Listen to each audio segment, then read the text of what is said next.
Hello everyone, my name is Vivek Sharma and today we will be discussing about 5 major articles. In the first article हम बात करेंगे article 32 की।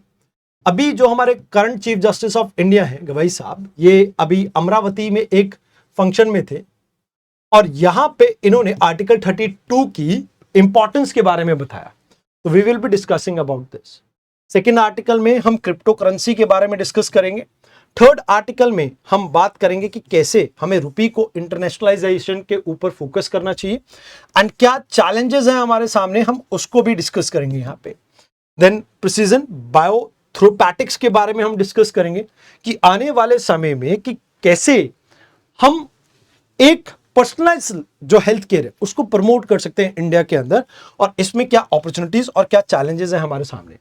Last में हम discuss करेंगे सेनेकाकू islands के बारे में। तो आइए एक एक करके इन आर्टिकल्स को समझ लेते हैं। देखिए, जब आर्टिकल 32 को इंडियन कॉन्स्टिट्यूशन में ऐड किया गया था तो कई लोगों ने यह कहा कि भाई ये हार्ट एंड सोल है इंडियन कॉन्स्टिट्यूशन का। अब ऐसा क्यों कहा गया? बिकॉज ये हमारे कॉन्स्टिट्यूशन को एक लिविंग डॉक्यूमेंट बनाता है। अब कैसे बनाता है इसको आप समझे। देखिए, लेट्स से आपका कोई फंडामेंटल राइट ब्रीच कर रहा है।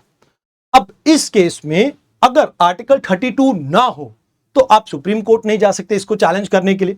तो कहीं ना कहीं एक सिंबॉलिक राइट्स हो गए। तो जब B.R. अंबेडकर जी ने इस चीज को सोचा था तो उन्होंने कहा था कि ये आपके राइट्स को रियल एंड इन्फोर्सेबल बनाएगा। इन केस किसी के भी फंडामेंटल राइट्स को कोई वायलेट करता है सिटीजन के, तो उस केस में स्टेट के अगेंस्ट या पर्सन के अगेंस्ट आप इन फंडामेंटल राइट्स को इन्फोर्स कराने के लिए रिट इशू करवा सकते हैं सुप्रीम कोर्ट से। तो सुप्रीम कोर्ट की रिट इशू करने की पावर भी आर्टिकल 32 से आती है।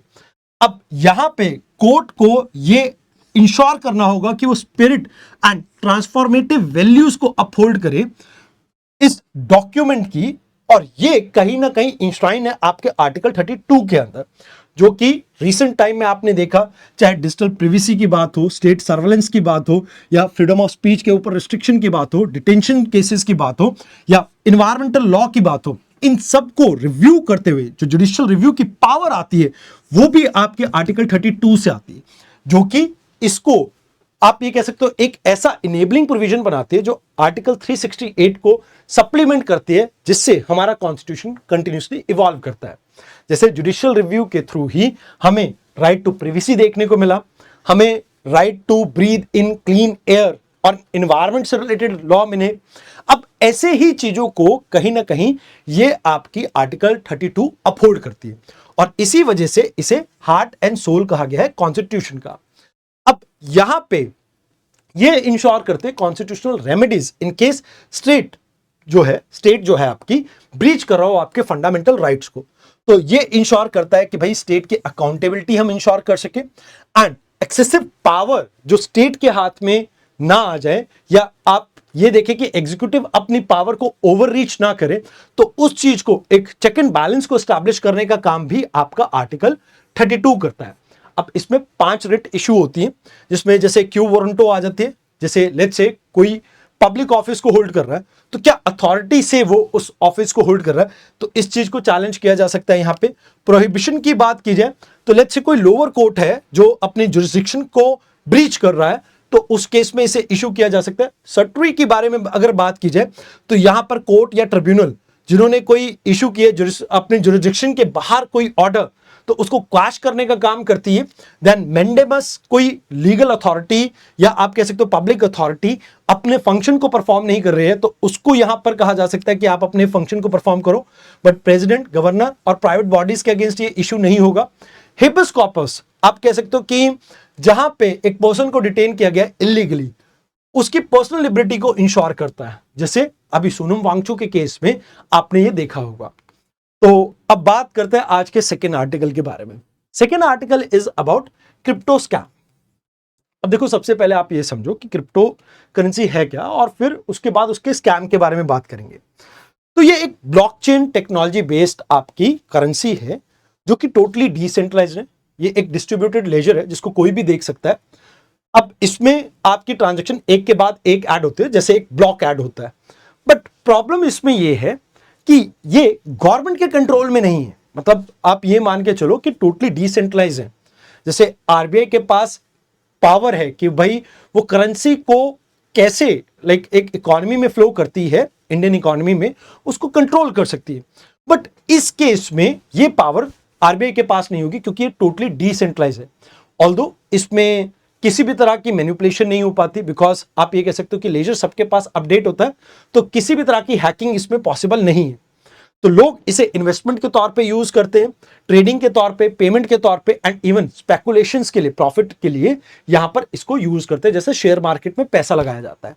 तो कहा जाता है कि भाई इंडिया के अंदर अभी बहुत सारे क्रिप्टो स्कैम्स चल रहे हैं, एंड इसमें लगभग 2.6 बिलियन डॉलर के स्कैम की हम एस्टिमेट लगा रहे हैं, और आने वाले समय में अगर इसे रेगुलेट नहीं किया गया तो 15 बिलियन डॉलर तक आ सकता है।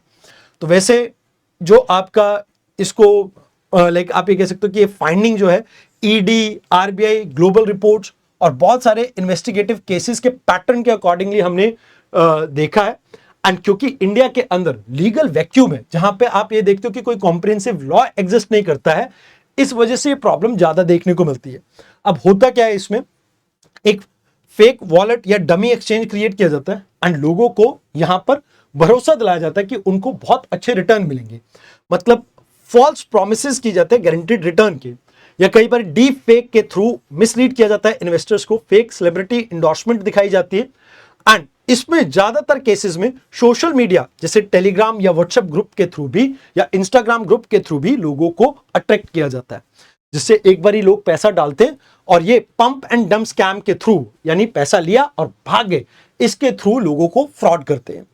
अब इंडिया में प्रॉब्लम ये है कि आरबीआई टाइम एंड अगेन कहते हैं कि भाई ये मैक्रो इकोनॉमिक्स के लिए और फाइनेंशियल स्टेबिलिटी के लिए एक थ्रेट है, और तो गवर्नमेंट ये कहते हैं कि भैया ये लोग इन्वेस्ट कर रहे हैं तो इनके ऊपर कैपिटल गेन टैक्स लगा देंगे, 1% का टीडीएस लगा देंगे, बाकी और कोई लीगल कंट्रोल इसके ऊपर गवर्नमेंट का भी नहीं है।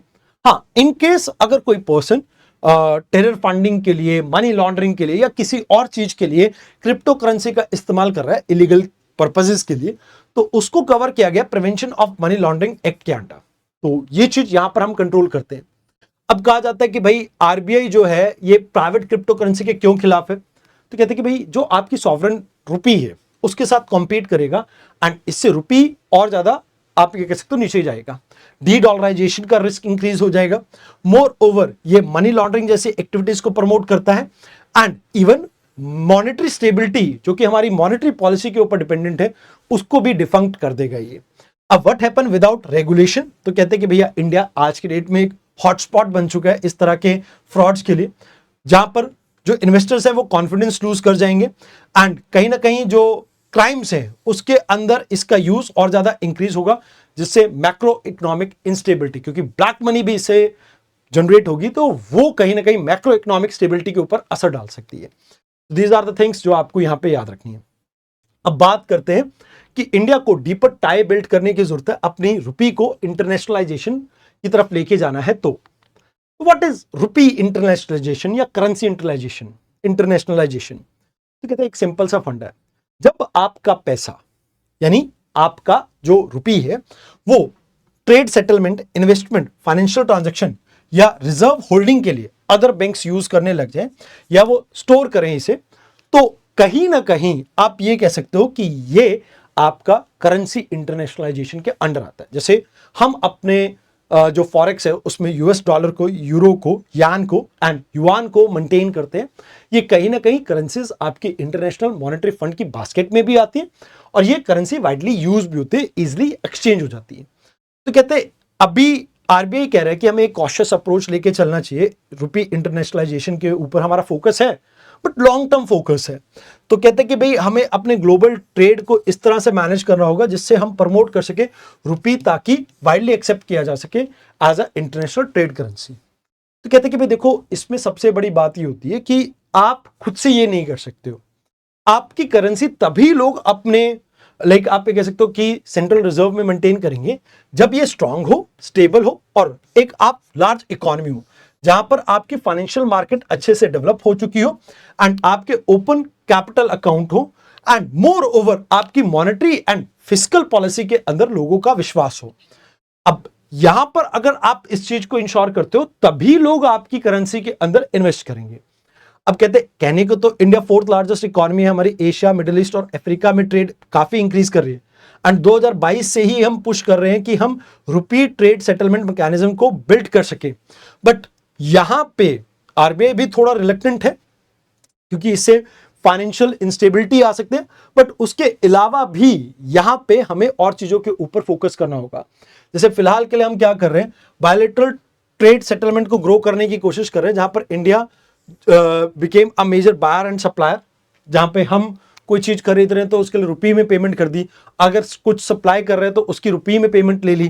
तो उसके ऊपर हमारा फोकस है। हम पार्टनरशिप ट्रस्ट के ऊपर फोकस करना चाहते हैं, जहां पे लॉन्ग टर्म इकोनॉमिक स्टेबिलिटी को हम आपस में प्रमोट कर सके। एंड मोर ओवर अभी हम ये भी चाहते हैं कि हमारा ट्रेड वॉल्यूम और ज्यादा इंक्रीज हो और प्रिडिक्टेबल बने। तो यहां पे आपको समझना होगा कि अभी करेंसी वो प्रेफर की जाती है जो इन सब पैरामीटर्स को कहीं ना कहीं एड्रेस करे। इंडिया अभी इसमें थोड़ा पिछड़ा हुआ है। तो अभी अगर हम बात करें तो हमारे पास एक अपॉर्चुनिटी है कि हम रुपये को इंटरनेशनलाइज कर सकते हैं। जैसे लाइक चाइना जो है आज की डेट में, लोग सभी उससे दूर जाना चाहते हैं। वो सप्लाई चेन को अपनी रीअलाइन कर रहे हैं दुनिया, जहां पर चाइना +1 की स्ट्रैटेजी वो फॉलो कर रहे हैं, जिससे अभी गल्फ और आसियान और अफ्रीका में हमारी कहीं ना कहीं जो ट्रेड है वो इंप्रूव हुई है। And more over global south में हमारी डिप्लोमेसी जो है आज की डेट में, उसमें हमारा रोल इंक्रीज हो रहा है। तो कहते हैं इंडिया के पास एक चांस है कि जो ग्लोबल साउथ है वहां पर आप इस चीज को प्रमोट कर सके। तो कहते हैं आरबीआई थोड़ा कॉशियस है, बिकॉज हम फुल कैपिटल अकाउंट कन्वर्टिबिलिटी को यहां पर पुश नहीं कर सकते। एंड मोर ओवर अगर कर दिया तो इससे हमारी फाइनेंशियल वॉल्टिलिटी और ज्यादा इंक्रीज होगी। एंड आज की डेट में भी हमारा फिस्कल डेफिसिट बहुत ज्यादा है। एंड डोमेस्टिक मार्केट जो है वो एक लिमिटेड इंटीग्रेशन के साथ है ग्लोबल फाइनेंशियल सिस्टम के। तो कहते हैं कि अभी कैपिटल कन्वर्टिबिलिटी क्या है, तो कहते हैं कन्वर्टिबिलिटी वो है जहां पर रुपी आपका इजिली कन्वर्ट हो सके फॉरेन करेंसी के अंदर, जिसपे कोई डिफिकल्टी ना आए। तो 1994 तक हम ये करते थे, जहां पर आप ये कह सकते हो कि import, travel, education, medicine, remittances, इन सब में हम अलाउ करते थे। बट बाद में हमने डिसकंटिन्यू किया, क्योंकि टाइगर इकोनॉमीज में कुछ क्राइसिस आए थे। एंड मोर ओवर अगर हम यहां पर कैपिटल अकाउंट कन्वर्टेबिलिटी देते तो जो एफडीआई एफआईआई है वो इजीली कन्वर्ट होगा लाइक रुपी से डॉलर के अंदर। डॉलर की डिमांड इंक्रीज होगी, इससे रुपये की वैल्यू और गिर सकती है। तो हम ये नहीं चाहते। तो ये काफी रिस्की हो सकता है, क्योंकि इंडिया की अभी मार्केट उतनी मैच्योर नहीं है। तो यहां पे इससे करेंसी इंस्टेबिलिटी आएगी, कहीं ना कहीं लोग स्पेकुलेशन के ऊपर ज्यादा फोकस करेंगे, जो बैंकिंग सिस्टम है वो कहीं ना कहीं कॉम्प्रोमाइज हो सकता है। एंड एक्सटर्नल शॉक का इंडियन मार्केट के ऊपर असर बहुत ज्यादा पड़ेगा। एंड इन्फ्लेशन को मैनेज करना भी उतना डिफिकल्ट हो जाएगा। तो इस वजह से हम अभी इसके ऊपर ज्यादा फोकस नहीं कर रहे हैं कि हम फुल कैपिटल कन्वर्टिबिलिटी यहां पे दे सके, क्योंकि इंडियन इकोनॉमी अभी ग्रोइंग इकोनॉमी है, we can not afford this thing. तो ये चीज है जो आपको यहां पे याद रखनी है। आइए अब बात करते हैं प्रिसीजन बायोथेरेपेटिक्स के बारे में। अब देखिए, मान लीजिए किसी पर्सन को कोई भी तरीके की एक बीमारी है, लेट्स से कैंसर है। इस पर्सन का अगर आप पर्सनलाइज केयर कर सकें, जहां पर उसके अकॉर्डिंगली एक दवाई को डिजाइन किया जाए, इसी को आप क्या कह सकते हो, प्रिसीजन बायोथेरेपेटिक्स। तो मतलब ये एक ऐसा मेडिकल ट्रीटमेंट है जो डिजाइन एंड ऑप्टिमाइज किया जाता है पेशेंट की unique genetics, molecular and cellular profile के अकॉर्डिंगली। अब इंडिया अगर बात करें तो इसमें ग्रो कर सकता है। एंड ये कहा जाता है कि ग्लोबल प्रिसीजन मेडिसिन की जो मार्केट है वो $22 बिलियन तक पहुंच जाएगी 2027 तक। तो कहते हैं कि भाई इंडिया के अंदर कई सारे मिशन चल रहे हैं, इंडिजीन करके, जीनोम इंडिया करके। एंड इससे कहीं ना कहीं इंडिया एक मेजर हब बन सकता है। बट अपने पास रेगुलेटरी और अफोर्डेबिलिटी के लेके कुछ चैलेंजेस है, उन्हें हमें एड्रेस करना पड़ेगा। तो कहते हैं जीनोमिक्स बेस्ड थेरेपेटिक्स होता है, जिसमें आप म्यूटेशंस, जीन के स्पेसिफिक ट्रीटमेंट को डिजाइन करते हैं। जैसे क्रिस्पर बेस्ड आप treatment, mRNA based treatment, nucleic acid based आप ट्रीटमेंट यहाँ पे प्रमोट करते हैं, जहां पे आप ये कह सकते हो कि लाइक आप दवाइयों को डिजाइन करने के लिए एआई का इस्तेमाल कर सकते हैं, जिससे आप उन मॉलिक्यूलर को ट्रेस कर सकते हैं जो बॉडी के ऊपर ठीक से इंपैक्ट करें। तो कहते हैं कि भाई ये इसमें आपके जीनोमिक्स, जैसे फॉर एग्जांपल मेरे जीन्स जो हैं वो यूनिक है, लेट्स से, अब मेरे जीन्स के अकॉर्डिंगली कौन सी दवाई मेरे लिए ठीक रहेगी, ये इस चीज को प्रमोट करेगा। तो प्रिसीजन मेडिसिन में क्या होता है कि भाई डायग्नोसिस डिजीज की जल्दी हो पाएगी, पर्सनलाइज्ड ट्रीटमेंट मिल पाएगा, थ्रोपाटिक इफेक्ट्स इसका इंक्रीज होगा, दवाई की एफिकेसी यानी, एंड अननेसेसरी ड्रग के रिएक्शन आप कम कर पाएंगे। आज की डेट में हमारे लिए ये इंपॉर्टेंट क्यों है? Non communicable disease like diabetes, cardiovascular disease, cancer, इसके कारण भारत में 65% पॉपुलेशन की डेथ होती है। अगर हम इस चीज के ऊपर बिल्ड कर पाए तो इससे हमें बेनिफिट मिलेगा। डिपार्टमेंट ऑफ बायोटेक्नोलॉजी ने इसे 6 प्रायोरिटी एरियाज में से एक अपनी पॉलिसी में कहीं ना कहीं आप ये कह सकते हो एक्नॉलेज किया है, और मल्टीपल इंस्टीट्यूशन इस चीज के ऊपर अभी इंगेज कर रहे हैं। अब कहा जाता है कि भाई आज की डेट में कोई क्लियर रेगुलेशन नहीं है। मोर ओवर आपके पास इमर्जिंग टेक्नोलॉजी है तो इसमें बहुत ज्यादा लाइक टेक्नोलॉजी का एक्सेस भी नहीं है, और इंडिया के अंदर रिसर्च एंड अप्रूवल बहुत स्लो है। तो कहते हैं कि भाई इसमें इंडिया के अंदर कॉस्ट भी बहुत हाई है एंड हर कोई इसे अफोर्ड नहीं कर पाएगा। हमारी जो कैपेसिटी है वो भी बहुत लिमिटेड है एंड इससे ट्रीटमेंट इनएक्सेसिबल बन जाता है। तो कहते हैं कि भाई अपने पास एक लार्ज जेनेटिक डाटा का बेस है, कहीं ना कहीं अगर हम प्रिसीजन मेडिसिन को प्रमोट करते हैं तो इससे इंडिया को बेनिफिट मिल सकता है। Now let's talk about the Senkaku island. अब जापान और चाइना के बीच में एक भिड़ंत देखने को मिली। जापान के एडमिनिस्ट्रेड सेनुकाकू आइलैंड के आसपास यहां पे ईस्ट चाइना सी में आपको चाइना कोस्ट गार्ड के कुछ वेसल्स एंटर करते हुए दिखते हैं। तो इसकी लोकेशन ये है सेनुकाकू आइलैंड। चाइना, ताइवान और जापान, इन तीनों के बीच में एक कंटेस्टेड पॉइंट है। ये strategic maritime choke point है जो कि ईस्ट चाइना के लिए काफी चाइना की कनेक्टिविटी के लिए काफी इंपॉर्टेंट है। तो इंडो पैसिफिक अगर हम सिक्योरिटी आर्किटेक्चर की बात करें तो one of the flash point जो आपकी 10 डैश लाइन है उसके बाद यही आता है। तो वैसे यहां पर चाइना, जापान, ताइवान, यूएस, ये सारे इस एरिया के अंदर अपना बैलेंस एस्टैब्लिश करने की कोशिश कर रहे हैं। वैसे 1895 के बाद से जापान इसको एडमिनिस्टर करता है, बट ब्रीफली इसको 1972 के आसपास तक आपका यूएस हैंडल कर रहा था वर्ल्ड वॉर 2 के बाद। बट चाइना इसे क्लेम करता है अपने 14th सेंचुरी के मैप्स के अकॉर्डिंगली, एंड ताइवान भी इसको क्लेम करता है। तो ये तीनों के बीच में ही एक फ्लैश पॉइंट है। तो यहां पे आज के डिस्कशन में आपको इतना ही जानना था। आई होप आपको डिस्कशन अच्छी लगी हो। तो कल मिलते हैं एक नए डिस्कशन के साथ। धन्यवाद।